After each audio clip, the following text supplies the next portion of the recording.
The Commonwealth is one. We are all members of one body.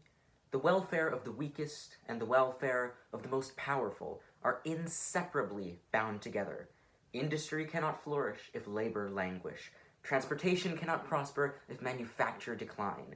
The general welfare cannot be provided for in any one act, but it is well to remember that the benefit of one is the benefit of all, and the neglect of one is the neglect of all. The suspension of one man's dividends is the suspension of another man's pay envelope.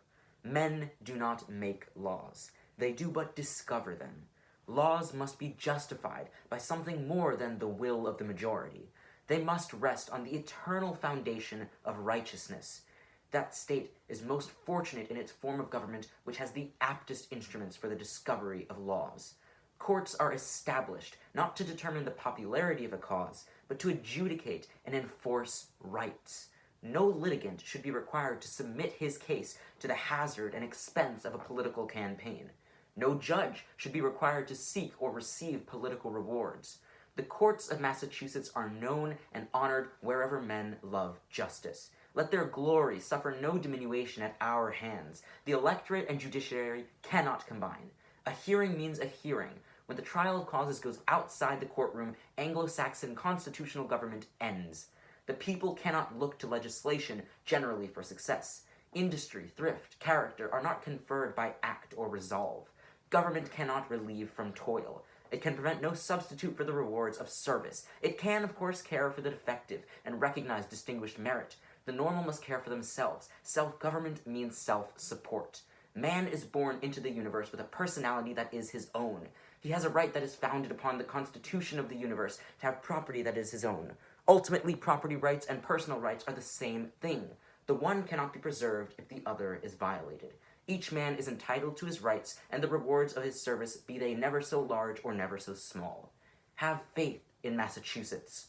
In some unimportant details, some other states may surpass her, but in the general results, there is no place on earth where the people secure, in a larger measure, than the blessings of organized government, and nowhere can those functions more properly be termed self-government.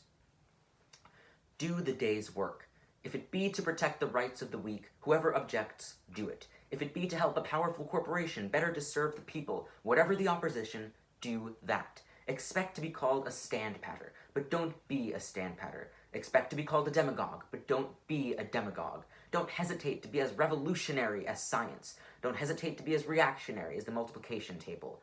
Don't expect to build up the weak by pulling down the strong. Don't hurry to legislate.